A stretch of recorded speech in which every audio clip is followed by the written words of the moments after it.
நம்ம செந்தில் பாலாஜி என்ன 10 ரூபா பாலாஜி என்ன கரூர்ல போட்டுக்கிறாப்ல, அம்மா வருஷம் போட்டுக்கிறாப்ல, பெரிய குடோன் போட்டுக்கிறாப்ல, பட்டி மனுஷ பட்டி போட்டுக்கிறாப்ல, ஆடு மாடு அடைக்கிற மாதிரி மனுஷனங்களை அடைக்கிறதுக்கு பட்டி போட்டுக்கிறாப்ல. அதை கேட்க ஒரு ஆளும் கிடையாது. அங்க அவ்வளவு கம்ப்ளைண்ட் ரிஜிஸ்டர் ஆயிட்டு, இது மாதிரி செந்தில் பாலாஜி பண்ணிட்டு இருக்கிறாப்ல, பொது இடங்கள்ல இதே மாதிரி ஒரு பெரிய பட்டி ஒன்று அமைச்சிருக்கிறாரு, அதெல்லாம் கேட்க மாட்டாங்க.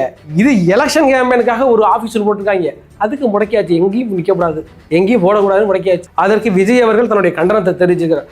அவர் என்ன கண்டனத்தை தெரிவிச்சிருக்கார் அப்படிங்கிறது ஒரு ஷார்ட்டாக நம்ம பார்ப்போம். தமிழக வெற்றி கழகத்தின் சார்பில் திட்டமிட்ட பரப்புரைக்கு சென்னை மாநகர காவல்துறை அதிகாரிகளும் சிலரும் இணைந்து முட்டுக்கட்டை போட்டு இருக்கிறார்கள் அப்படிங்கிறத தெரிவிச்சிட்டார். நிகழ்ச்சிக்கு 2 நாட்களுக்கு முன்பே போன 26ஆம் தேதியை நாங்கள் முல்லை நகரில் ஒரு ஏரியாவில் நாங்கள் பரப்புரை செய்யறதுக்கு அனுமதி கடிதம் கொடுத்துருந்தோங்க. ஆனால் நம்முடைய தேர்தல் பரப்புரை நிகழ்ச்சிக்கு 1 நாட்களுக்கு முன்பே சென்னை மாநகர சார்பில் திடீரென்று அந்த இடத்துல பள்ளம் தோண்டிருக்காங்க.